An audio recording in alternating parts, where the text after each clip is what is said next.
사랑하시는 아버지 하나님 감사합니다. 오늘 거룩한 성의를 저희들에게 허락하여 주셔서 주님 전전에 와서 신령과 진정으로 예배 드릴 수 있도록 도와주심을 감사합니다. 이번 주간은 특별히 크리스마스 성탄절을 맞이하여 25일 날 우리 성도들이 나와서 또 성탄 축하 예배를 드립니다.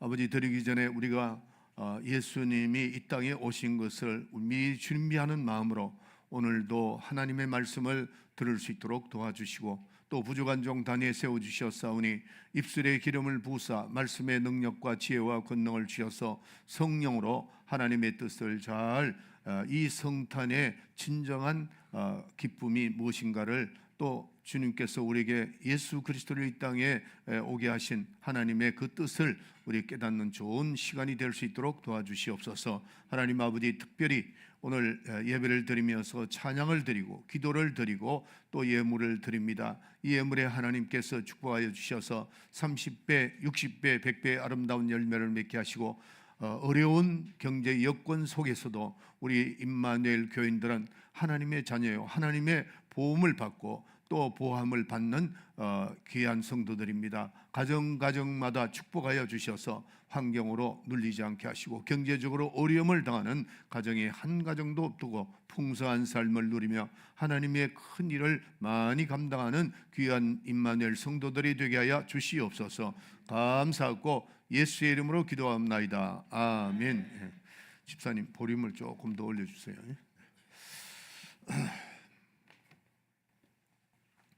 할렐루야.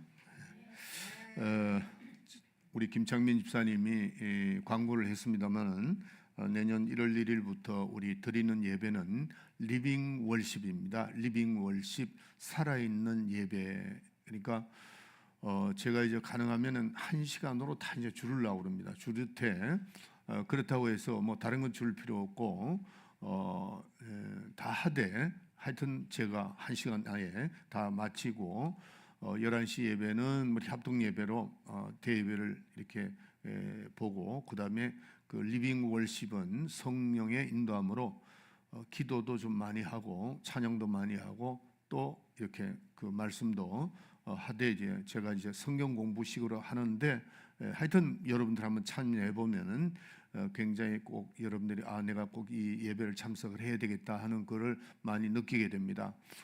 제가 목회를 36년간 하면서 많은 분들을 만나 보면은 성경을 너무나도 모르고 있다는데, 이게 참 문제입니다. 여러분들, 그 캐톨릭은요 성경을 보지 말라고 합니다. 여러분 한번 물어보세요. 가서 캐톨릭은 이 신부들이 라틴어로 성경을 배우게 합니다. 그들은 라틴어가 굉장히 어렵습니다. 로마어인데. 그런데 제가 지난주에도 말씀드렸지만은 이 성경은 히브리어, 그 다음에 헬라어, 라틴어, 이렇게 세 가지 종류로 성경이 써졌습니다. 졌는데 그렇기 때문에 보통 평민들은 성경을 잘 모릅니다. 이해를 못합니다. 그러니까 하지 말라고 그래요. 이유가 뭐냐면은 잘못 해석하면 너희들이 다 다른 길로 갈 수 있다, 이제 이런 얘기죠. 그래서 교부들만, 이렇게 신부들만 이렇게 하게 되는데, 신약교회는 그렇게 해서는 안 됩니다. 성경은 쉽게 다 돼 있어요. 돼 있고 다 알아야 됩니다. 그래서 내년 1월 1일부로 제가 이제 여러 가지 생각을 많이 했습니다. 이 타이틀을 뭐를 할 건가. 그래서 제가 이제 그 세라 목사하고 통화를 해봤어요. 세라 목사는 또 영어권이니까 많이 하는데, 아빠 자기가 생각할 때는 리빙 월십이 좋겠다 그래요. 그건 내가 생각했던, 그런데 이제 영어로 나누는데 그게 리빙 월십, 살아있는 예배다, 그런 얘기죠. 성령으로 예배를 드리는데 기도도 많이 하고 말씀도 핵심적인 거를 제가 해서 여러분들이 많이 참여할 수 있도록 하고, 또 여러분들이 메모도 많이 하고, 우리 교인들은 성경을 많이 알아야 됩니다. 제가 교회를 개척하고 난 다음에 우리 교회에 이제 새롭게 오는 분들이 하나같이 똑같이 얘기했던 것이 뭐냐면은, 이 교회에 오니까 신학생들보다 더 많이 알 수 있는 것을 가르쳐 주셨습니다. 이게 성도들의 평론이었습니다. 거의가 그렇게 얘기를 하셨어요. 그래서 그렇게 여러분들도 제가 이제 여기 있는 시간이 많으니까 꼭 그렇게 하도록 하겠습니다. 한번 따라 봅시다. 리빙 월십. 살아있는 예배입니다. 살아있는 예배로서 잘 인도를 할 테니까 꼭 신앙생활을 정말 멋지게 좀 해봅시다. 잘해야 돼요. 은혜스럽게 잘해야 됩니다. 자, 우리가 25일 날은 크리스마스 성탄절인데 그 전주에 우리 예수님에 대해서 이 땅에 오신 그날을 축하하면서 먼저 하나님 말씀을 잘 우리가 들어야 됩니다. 그러니까 이 말씀을 잘 듣고 여러분들이 그 설교를 들을 때에 여러분들이 서론 결론 본론 이렇게 아니고 이야기식으로 들어야 됩니다. 이 설교를 원래 이야기식을 들으면서 여러분들이 그 옛날 이야기를 들으면 굉장히 재밌죠. 이렇게 처음부터 이렇게 쭉 아름답게 이렇게 전개하는 식으로 하는데 제가 그런 설교를 자꾸 하려고 노력을 하는데 여러분들도 그렇게 들으시려고 노력을 하시길 바랍니다. 그리고 또 우리가 이 성경은 하나님에 대한 말씀만 하는 겁니다. 세상 그 말을 넣을 필요가 없어요. 넣을 필요 없고 점점 갈수록 세상은 진리의 말씀이 이게 자꾸 줄어듭니다. 그러니까 저는 자꾸 이렇게 진리의 말씀을 넓히려고 노력을 하니까 여러분들이 좀 듣기에 좀 딱딱할 수도 있지만 그게 여러분들의 영혼의 생명이 된다는 걸 아셔야 됩니다. 그래서 꼭 이렇게 서로를 제가 이렇게 말씀을 안 드리더라도 앞으로는 좀 제대로 잘하고 또 찬양 리더들이 내년 1월 1일부터 이제 1부, 2부 예배 하는데 정말 멋있게 좀 잘 할 수 있도록 하고 저도 최대한 하라고 성도들이 막 와서 굉장히 많은 은혜를 받을 수 있도록 다 딴 거 없습니다. 기도 많이 하면 돼요. 기도 많이 하고 하면 돼요. 결론이 그겁니다. 연습도 중요하지만은 기도 많이 해야 됩니다. 또 아름다운 또 이제 오늘 또 최 장로님 말씀하시는데 아유 의자가 너무 아름답고 이게 밑에가 아름답다고 그러는데 이제 더 아름답게 해야 됩니다. 그리고 김 집사님 얘기하셨지만은 좀 교회를 깨끗하게 합시다. 교회를 깨끗하게 하는데 제가 이래 화요일 날 와 보면은 마시던 컵이 저쪽에도 있고 이쪽도 있고 그러는데 그렇게 하지 말고 교회를 깨끗하게 해야 돼요. 제가 오늘 예배만 말씀을 드리려고 했는데 그게 고쳐지질 않아요. 그래서 여러분들이 스스로가 교회를 좀 깨끗하게 하도록 그렇게 하시고 그 다음에 여러분들이 이제 다 하고 난 다음에 보면 이게 이 책상에 그 위에 컵 마시던 그것도 다 없애야 됩니다. 그렇게 해서 깨끗하게 하도록 합시다. 좋으신 하나님 다시 한번 찬양합시다.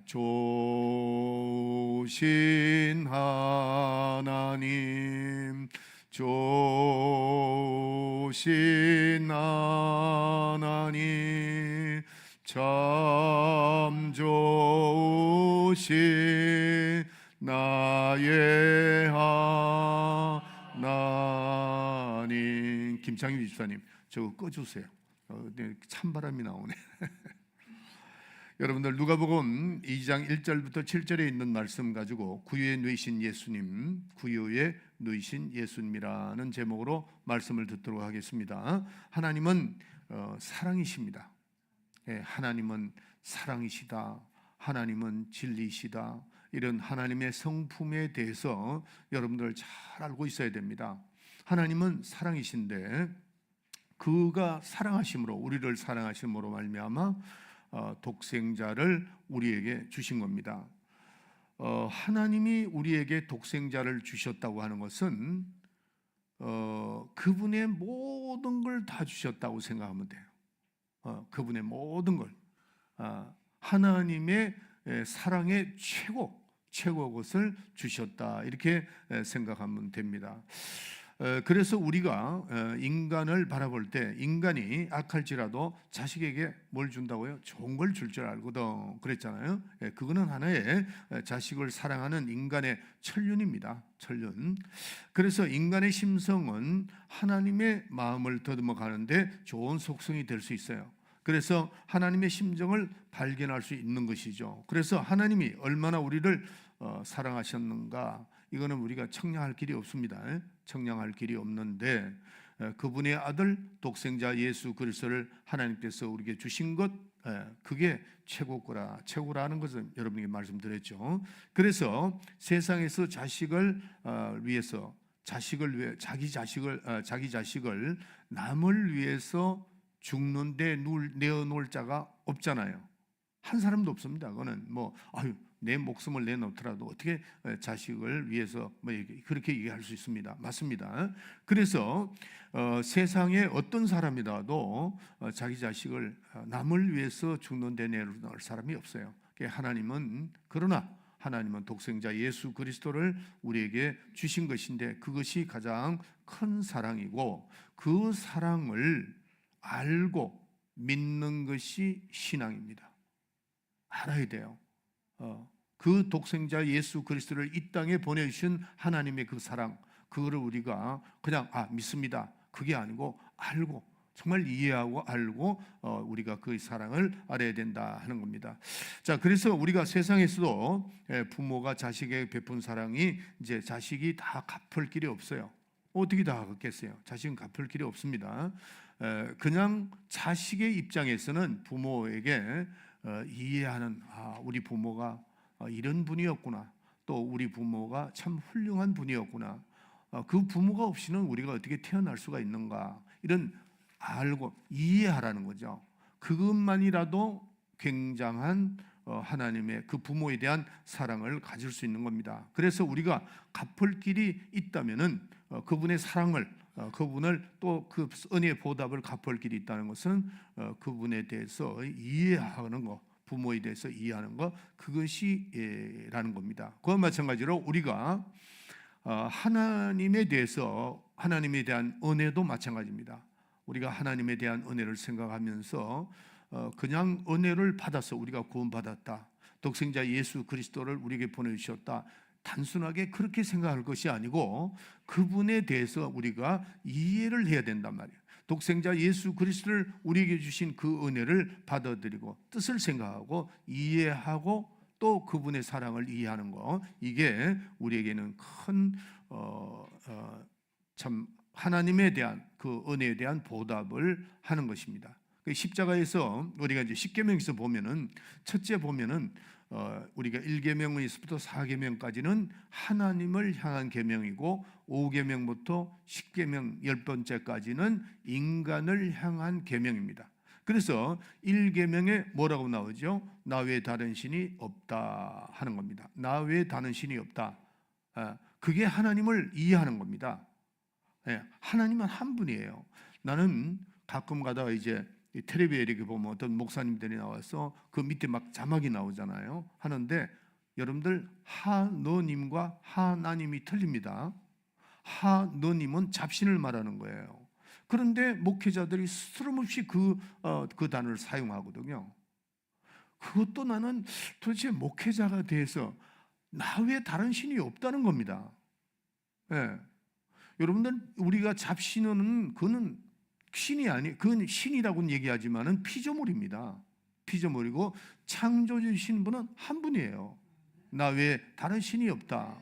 그런 것도 우리가 생각을 하고 말을 해야 됩니다. 생각을 하고. 그리고 이제 5계명부터 10계명 보면 인간을 향한 계명인데 내 부모를 공경하라. 이게 이제 두 번째 계명이죠. 또 이제 1계명에서 4계명까지는 하나님을 사랑하고 5계명부터 10계명까지는 인간을 향한 계명인데 부모를 사랑하다, 부모를 공경하라 이렇게 했는데, 이 부모를 공경하다라는 그 밑에 보면은 뭐라고 되냐면 약속 있는 첫 계명이라고 그랬어요. 약속이 있다는 거죠. 내 부모를 순종하면은 하나님께서 어떻게 너희에게 축복하는가를 보라는 겁니다. 여러분도 한번 찾아보세요. 부모에게 순종하는 사람을 어떻게 축복하는가 하는 것이 약속 있는 첫 계명이다 하는 겁니다. 이와 같이 우리가 하나님을 사랑한다는 것은 하나님을 이해하고 또 부모를 사랑한다는 것은 부모를 이해하는 건데, 성경 말씀은 뭐라고 되어 있냐면은 눈에 보이는 부모를 섬기지 못하는데 어찌 눈에 보이지 않는 하나님을 사랑하겠는가라는 겁니다.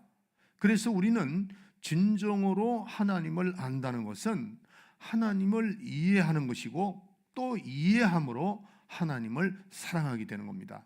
우리 부모에게도 마찬가지죠. 여러분들, 부모에게 효도하는 사람을 보면은 그 부모에 대한 이해를 합니다. 우리를 어떻게 해서 낳았지? 또 우리를 어떻게 해서 키웠지?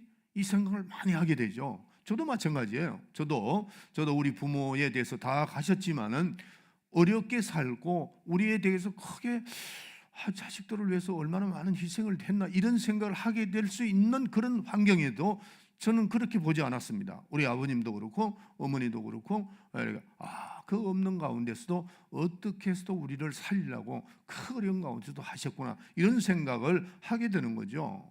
그래서 여러분들 불효자식은요 하나님을 알 수가 없습니다. 아주 내가 딱 잘라서 말씀드릴게요. 제가 뭐 부모 주일도 아닌데 부모에게 불순종하는 사람은 절대로 하나님을 섬길 수가 없어요. 하나님은 사랑이시기 때문에 그와 마찬가지로 우리가 하나님을 이해하고 잘 섬겨야 됩니다. 네, 잘 섬겨야 돼요. 왜 중간에 신앙생활하다가 자꾸 넘어지고 세상으로 돌아가는가 하면은 하나님에 대해서 정말 그 깊은 사랑에 대해서 이해를 못하기 때문에 그렇단 말이에요. 네, 그냥 남이 따라오니까 교회 따라왔고 그다음에 뭐 은혜 받았다 우리 뭐 왔다 갔다 하다 보면 그런 그 깊은 하나님에 대한 것을 잘 모르고 깊은 사랑을 알고 이해하지 못하기 때문에 세상으로 돌아가는 겁니다. 로마서 8장 32절에 보면은 그가 독생자를 주셨으니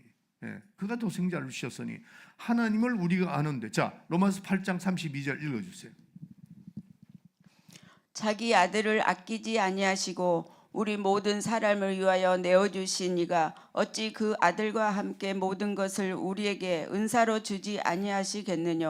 여러분들 이 말씀을 좀 깊이 한번 생각해 봅시다.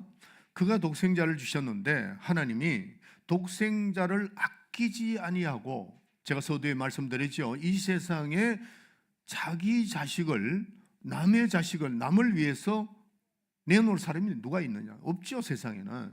그러나 하나님은 이 세상을 위해서 독생자를 우리에게 주셨는데 그 주신 이가 무슨 은사들을 아끼지 않겠는가? 이거 한번 생각해 보셨습니까? 이거 다 아는 말씀이죠. 이해를 하라고 그랬죠.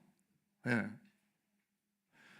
이 생각을 깊이 하셔야 됩니다. 하나님은 모든 걸 가지고 있는 분입니다.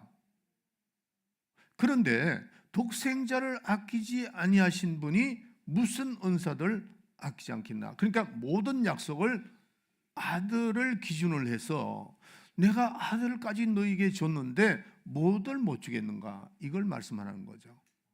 예, 그래서 우리가 하나님께 나아가 간구하고 무엇이든 얻을 수 있는 담력이 어디서 나오느냐 하면은 독생자 예수 그리스도를 주셨는데 무엇이든 아끼겠는가?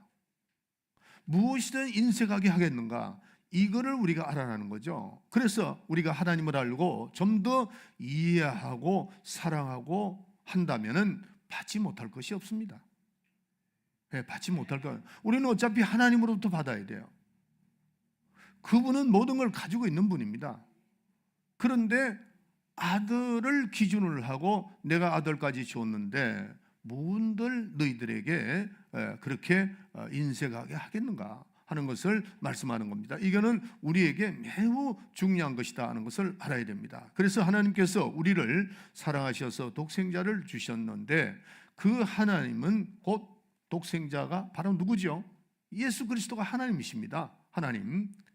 자, 여기서 우리가 하나님과 하나님이신데 여기에 보면 인간은 아버지와 아들이 육체가 다르죠.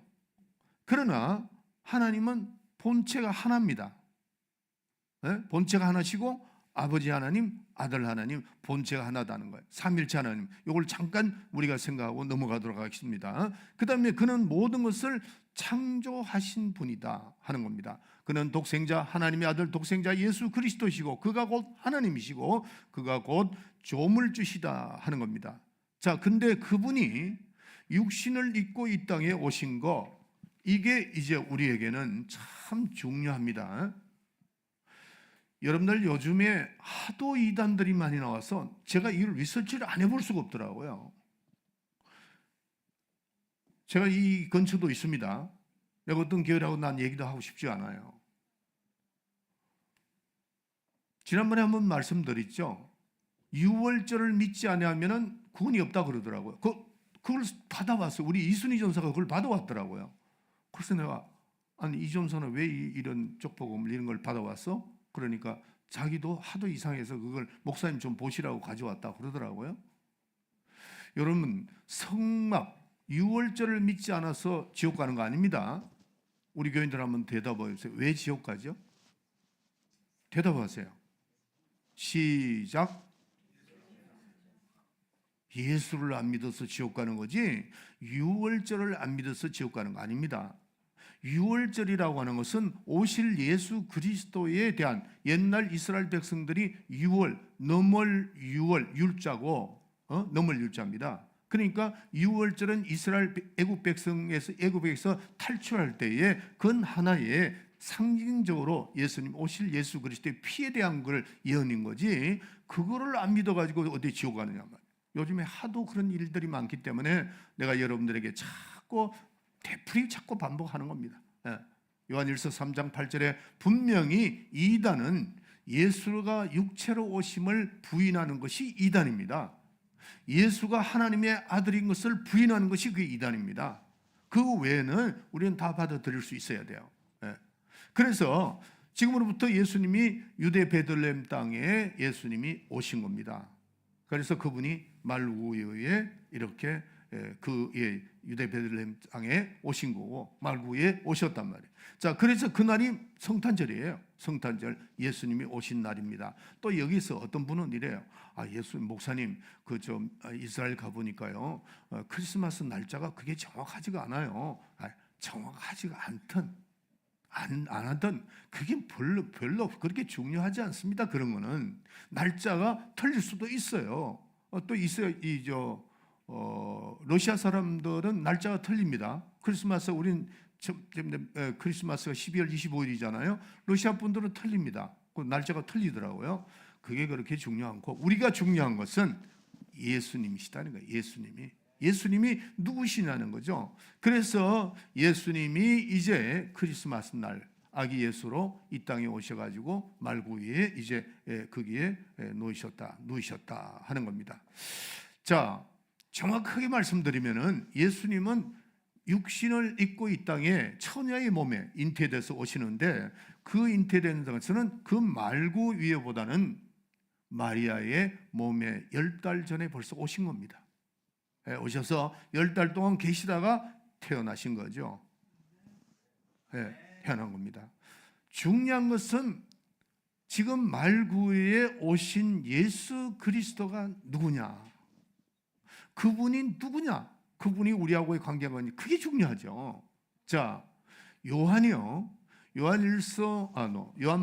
1장 14절에 대한 말을 하면서 그는 굉장한 위대하게 쓰임을 받은 귀한 사도입니다. 자, 요한복음 1장 14절 읽어주세요. 말씀이 육신이 되어 우리 가운데 거하심에 우리가 그 영광을 보니 아버지의 독생자의 영광이요 은혜와 진리가 충만하더라. 아멘. 자, 제가 지난주에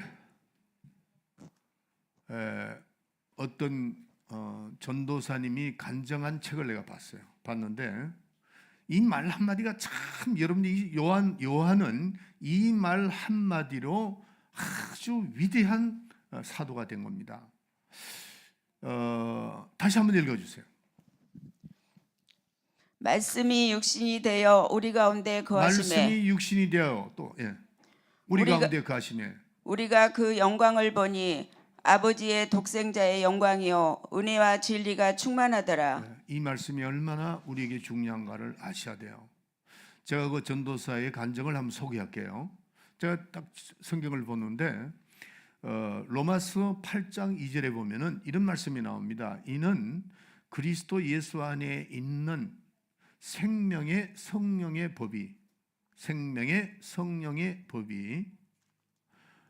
바로 사망의 권세, 사망과 죽음의 생명의 법이 사망의 법을 그걸 해방했다, 너를 해방시켰다 하는 로마서 8장 2절의 말씀을, 이분이 어떤 질병이 걸렸는데 아주 그냥 그 말씀만 300번 읽었는데 그걸 계속해서 외웠다는 거예요. 그 다음 날 아침에 일어나니까 그 질병이 떠나갔더라 하고 그 말씀이 이제 그 나왔어요. 그 한번 8장 2절 한번 읽어주세요. 네. 이는 그리스도 안에 있는 그리스도 예수 안에 있는 생명의 성령의 법이 죄와 사망의 법에서 너를 해방하였음이라. 예, 너를 그거 왜 터노? 조금 놔둬요. 오케이. 네, 조금 그냥 내버려둬요. 저는 이 말씀을 제가 그 간정, 전도사의 간정이지만 난 믿습니다. 네, 나는 믿어요.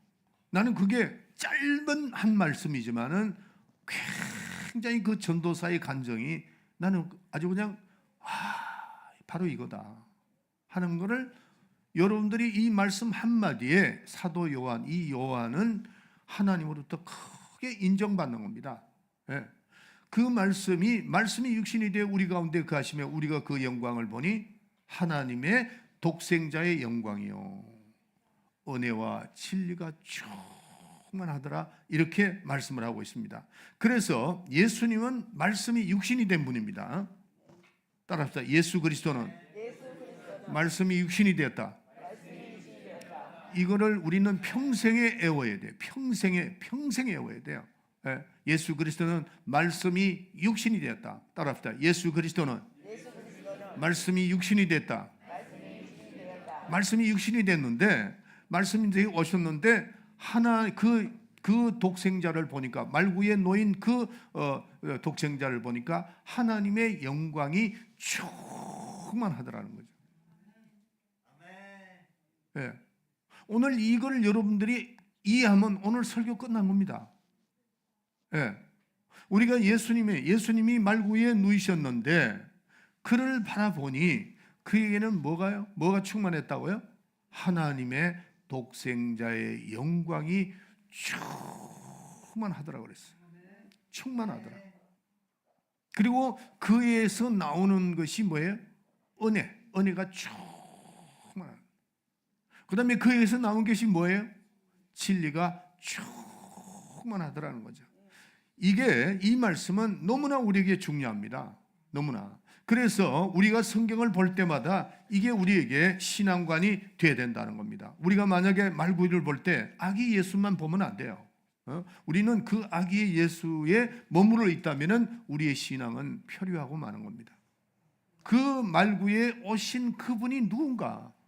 하나님이 육신을 입고 이 땅에 오신 하나님의 아들이신데 독생자의 영광이 그에게는 충만했다는 것. 요한일서 1장 14절의 이 말씀을 우리는 깊이 생각해야 됩니다. 깊이 생각해야 됩니다.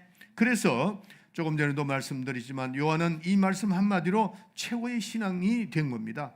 우리는 성탄절을 맞이해서 그 예수님에 대해서 깊이 생각해야 돼요. 예수님에 대해서 깊이 생각하는데, 그 깊이 생각한다는 것이 어떤 분은 그래요. 예수님은 흑인일까? 동양인일까? 뭐 이런 생각을 하게 되더라고요. 제가 미국에 있을 때 그런 질문을 받았습니다. 받았어요. 그런데 우리는 그런 생각을 하게 되면은 그건 벌써 우리 신앙이 빗나가고 있는 겁니다. 예수님을 바라볼 때 뭐를 바라봐야 돼요?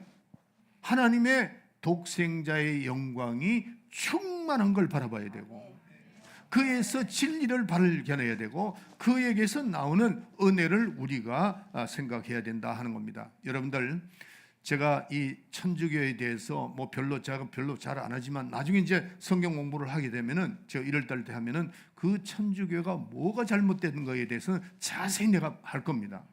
천주교에 가면은 여러분들 마리아상이 있죠. 거기 밑에 뭐가 있습니까? 아기 예수, 흙으로 만든 아기 예수가 어떠고 저떠고 거기 가서 행동을 하고. 참 불쌍한 사람들이에요. 정말 불쌍한 사람들입니다. 우리는 성경을 볼 때마다, 한 구절을 볼 때마다 우리가 그 예수가, 구절 안에 있는 예수가 누구신가 하는 것을 이해하고, 또 그것을 우리가 예수를 내가 받아들임으로 말미암아 예수님이 내 속에 계신가 안 계신가를 여러분들이 확실히 모르면 버리운 자라 그랬습니다. 성경이 분명히 그리스도가 네 속에 있는가 없는가, 예. 만약에 없다면 없는 겁니다. 정확하게 잘라냈습니다. 그러니까 우리가 신앙생활은 확실히 해야 돼요. 그러면 예수 그리스도가 내 속에 있으면은 내 속에 뭐가 있어야 돼요? 독생자의 영광이 있어야죠. 독생자의 영광이 있어야 됩니다. 또 뭐가 있어야 돼요? 은혜가 있어야죠. 내 속에 은혜가 충만해야 됩니다. 그 다음에 또 뭐가 있어요? 진리가 충만해야 돼요. 예수님이 태어나셨을 때에 요한복음 1장 14절에 요한이 분명히 예수를 바라보니까 하나님의 독생자의 영광이 충만하고 은혜와 진리가 충만하더라 그랬으니까 그 예수가 내 속에 계신단 말이에요. 그러면은 내가 다른 사람이 나를 볼 때에 은혜가 독생자의 영광이 충만해야 됩니다. 또 은혜와 진리가 충만해야 된다는 거예요. 이것이 우리는 바로 예수님을 정확하게 아는 것이고 중요한 겁니다. 여러분들, 다른 사람이 나를 봤을 때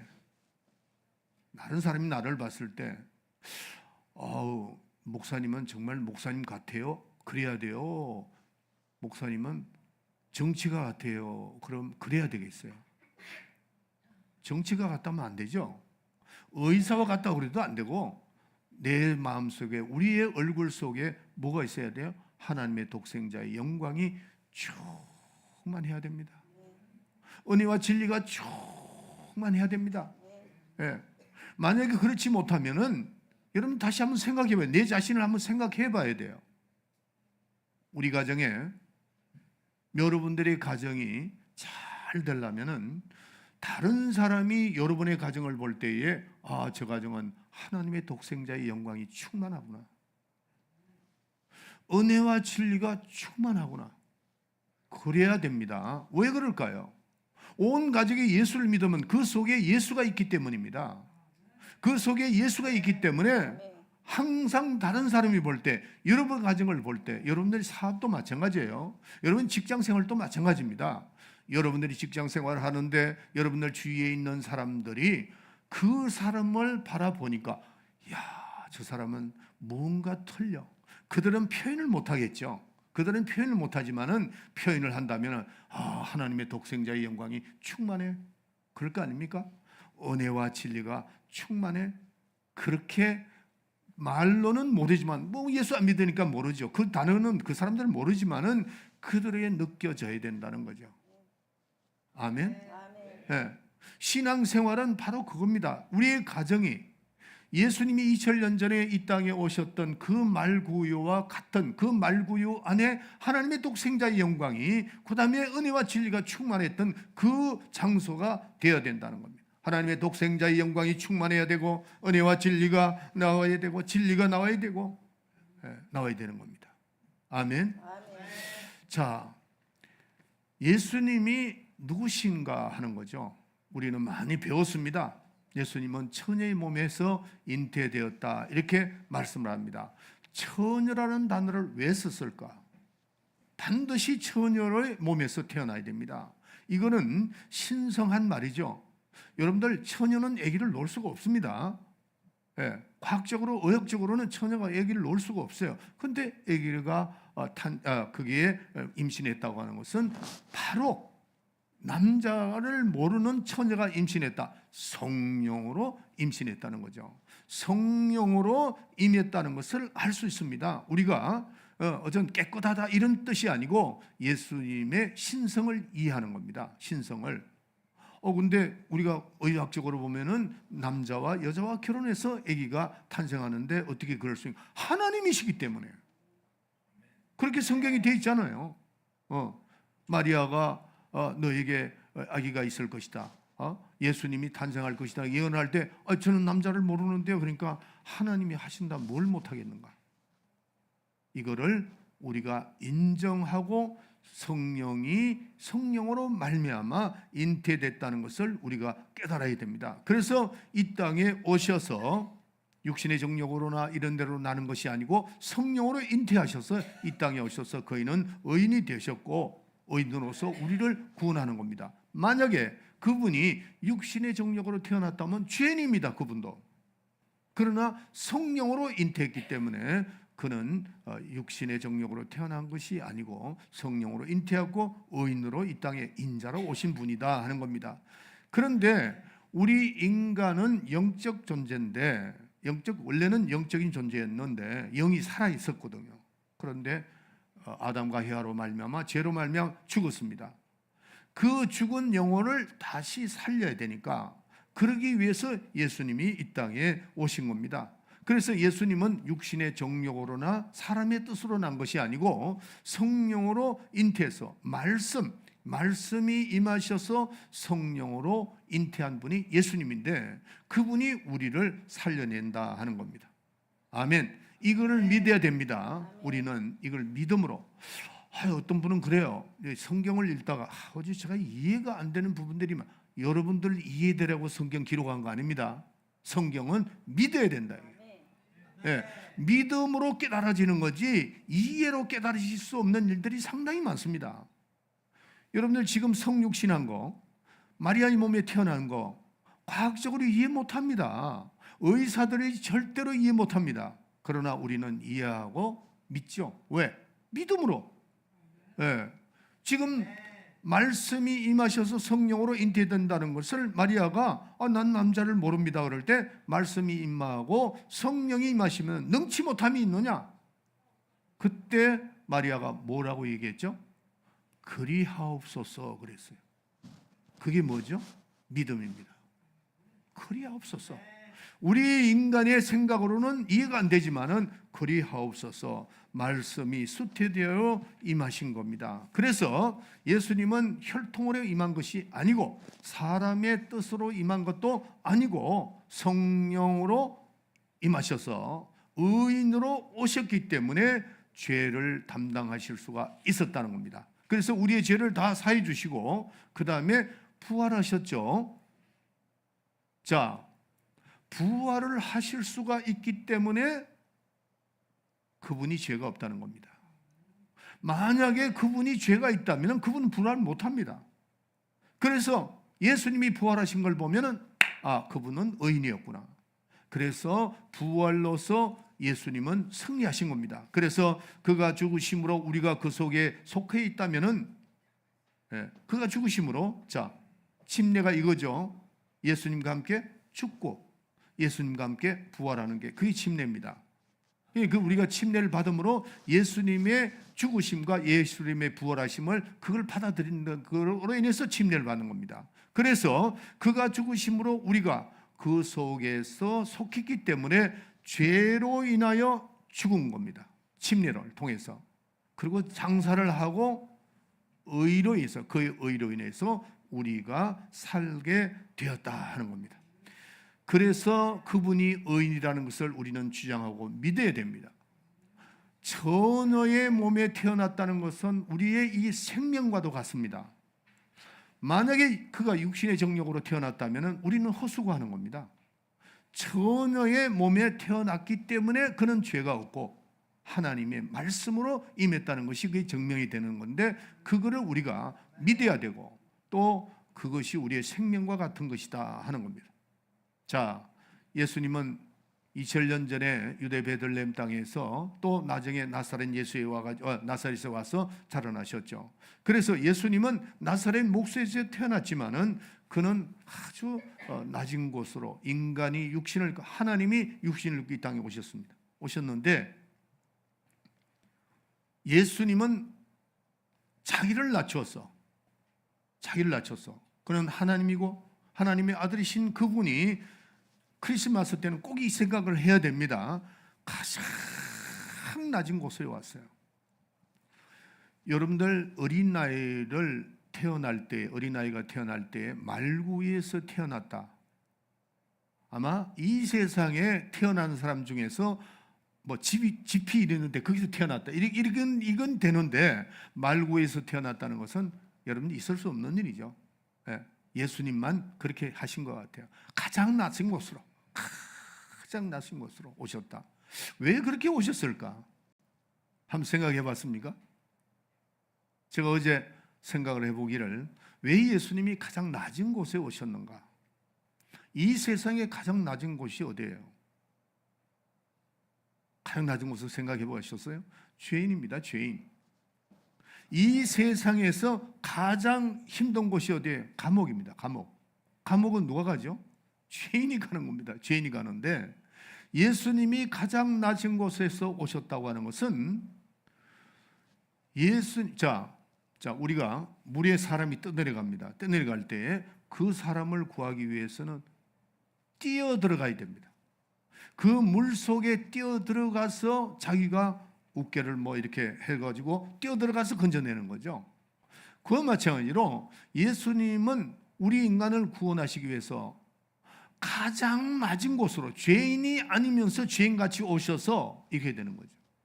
그래서 물에 빠진 사람을 건지기 위해서는 뛰어들어서 그 사람을 건져내듯이, 예수님은 이 땅에 오셨을 때에 죄인같이 오셔서, 죄인이 아니시면 의인이지만은 죄인같이 오셔서 우리를 구원하시기 위해서 십자가까지 올라가서 죄인처럼 십자가에서 고난을 당하시고 우리를 구원하셨다, 그겁니다.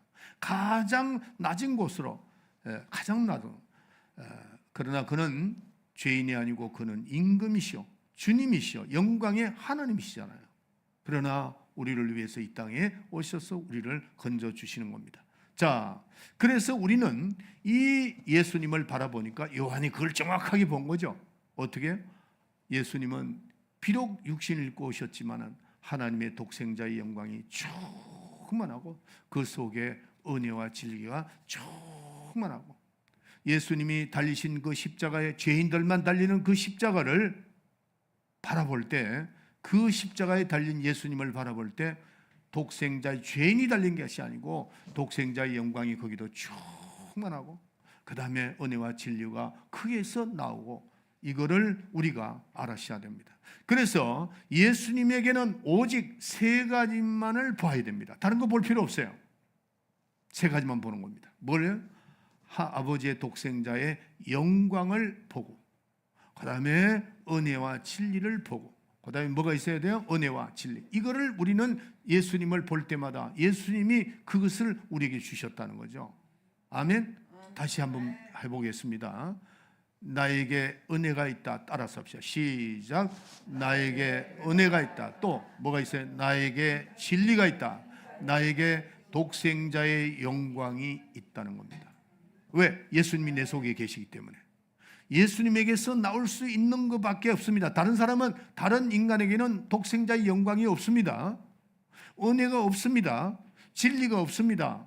그렇기 때문에 여러분들 예수 믿다가 다른 종교 가는 사람은 도대체 왜 이렇게 되는가 모르겠어요. 다른 인간에게, 다른 어떤 곳에도 독생자의 영광은 없습니다.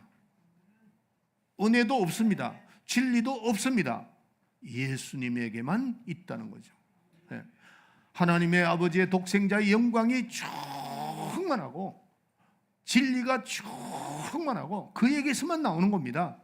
진리가 충만하고 은혜가 충만한 이 세 가지를 우리는 깨달아야 됩니다. 제가 설교를 하다가 예수님은 누군가? 예수님 누구신가? 예수님은 누구신가? 예수님 누구신가? 하면서 제가 이제 자꾸 질문하면서 자꾸 생각했던 게 고린도 후서 8장 9절에 있는 말씀, 제가 여러분들에게 많이 드렸던 말씀이에요. 제가 천천히 읽어볼게요. 우리 주 예수 그리스도의 은혜를 너희가 알거니와 부유한 자로서 너희를 위하여 가난하게 되심은 그의 가난함을 인하여 너희로 부유케 하려 하심이니라. 그가 누군가? 그가 누군가? 우리를 부유케 하신 그 말씀이 딱, 그가 누군가? 베드로전서 2장 24절에 친히 나무에 달려 그 몸으로 우리의 죄를 담당하셨으니 이는 우리로 죄에 대하여 죽고 의에 대하여 생각하려 하심이라. 저가 채찍에 맞음으로 너희는 나음을 입었나니. 예수가 그렇게 하셨다는 겁니다. 그분이. 그러니까 그분이 누군가? 그분이 누군가?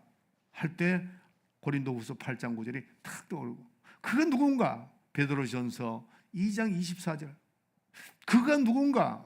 요한복음 3장 16절, 하나님이 세상을 이처럼 사랑하사 독생자를 주셨으니 이는 저를 믿는 자마다 영생을 얻게 하려 하심이라. 그래서 그가 누군가? 부유한 자로 가난하게 되신 분이고, 그가 누군가? 치료자고, 그가 누군가? 그가 구원자가 아니신가? 네. 그를 믿는 우리의 마음속에는 우리의 마음이 구유와 같아야 되는데 다시 반복합니다. 우리는, 여러분들 이렇게 합시다. 이 시간에 한번 꼭 그렇게 한번 하셔야 됩니다. 지금 이 시간에 해봅시다. 그분의 얼굴을 쳐다보면 당신의 얼굴을 보니 하나님의 독생자의 영광이 충만합니다. 당신의 속을 보니 은혜가 충만합니다. 당신의 속을 보니 진리가 충만합니다. 이렇게 한번 하세요. 빨리 해보세요.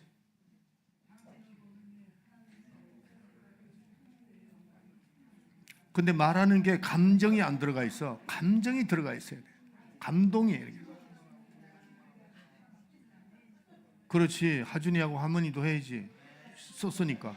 재민이 어디 갔어? 재민이 엄마 보고 해봐. 엄마 보고 해야지.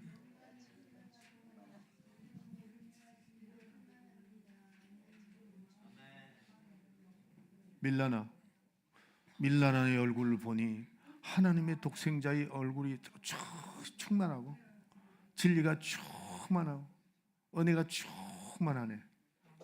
맞아요? 할렐루야. 다시 반대를 바꿔서 하세요. 하세요. 이 권사님 어머니를 보고 그렇게 하세요.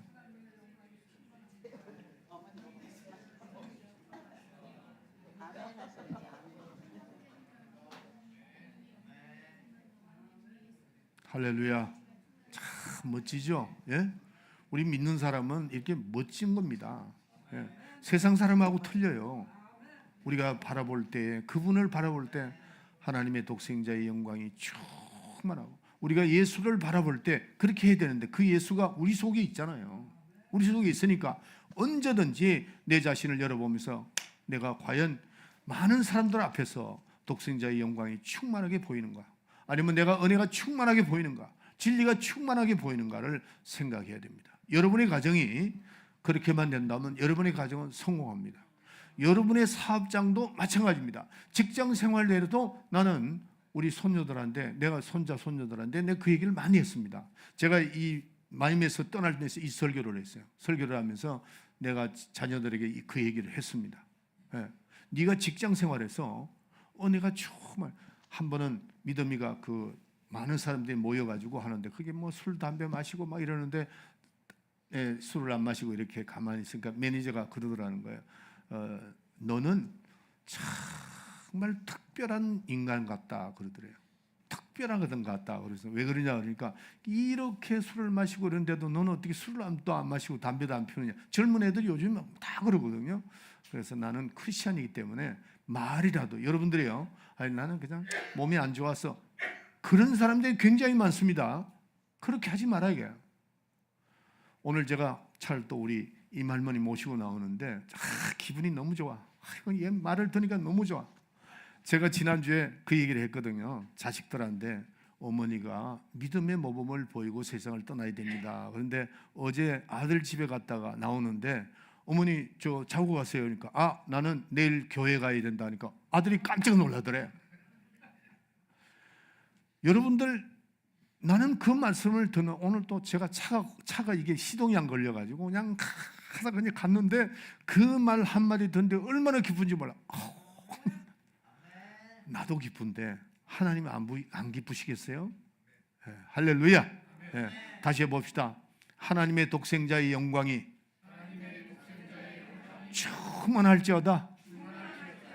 내 속에 은혜가 충만할지어다. 내 속에 진리가 충만할지어다. 아멘. 네, 이제 언제 어느 때 여러분의 얼굴을 제가 봐도 여러분들의 얼굴에는 내가 칭찬을 한번 해야 되겠어요. 우리 예언이는 항상 보면 남은 마음이 기뻐. 왜? 하지만 항상 기뻐. 우리 사람하고 비슷해. 그냥 아유 목사님 그렇게 은혜가 충만해. 진리가 충만해. 좀 그런 사람 됩시다. 밀라노도 충만해. 밀라노도 충만해. 일어났어요. 자, 일어나. 근데 저 뒤에 마리나는 이러고 있어. 왜 그래? 일어나세요. 일어나세요. 김 권사 그 마리나한테 하면 그 당신의 얼굴을 보니 하나님의 얼굴을 뵙는 것 같습니다. 그렇게 하라고. 자, 찬송합시다. 빨리 나오세요. 찬송. 다 나오세요.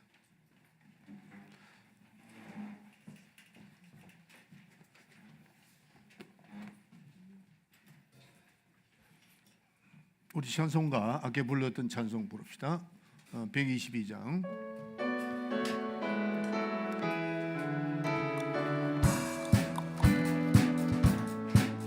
참 반가운 신노야 나 이리 와서 베들레헴 성내에 가봅시다.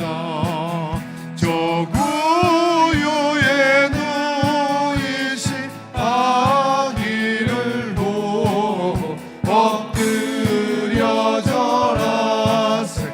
엎드려 절하세. 구세주 났네. 전사여 찬송 높이 불러서 온관한 전기를 울리게 해. 주 하나님에게 영광 돌리세. 엎드려 절하세. 엎드려 절하세. 엎드려 절하세. 구세주 났네. 이 세상에 주께서 강생할 때에 참신과 참 사람이 되시려고 동정녀의 몸에서 나시었으니 엎드려 절하세. 엎드려 절하세. 엎드려 절하세. 구세주 났네. 여호와의 말씀 육신을 입어 날 구원할 구주가 되셨도다. 널 감사한 찬송을 돌려보내고 엎드려 절하세. 엎드려 절하세. 엎드려 절하세. 구세주 났네. 하나님께 영광의 박수를 드립시다. 기도합시다.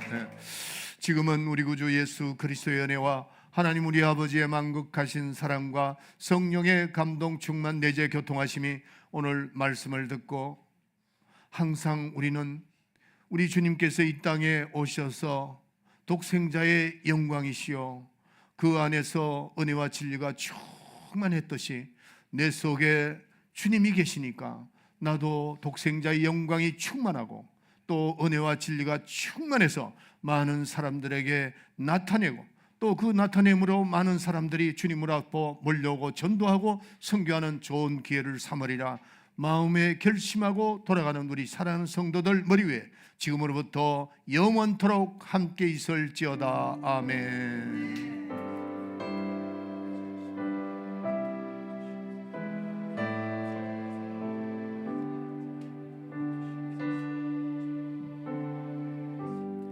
아멘. 자, 주님 앞에 영광의 박수를 드립시다. 감사합니다.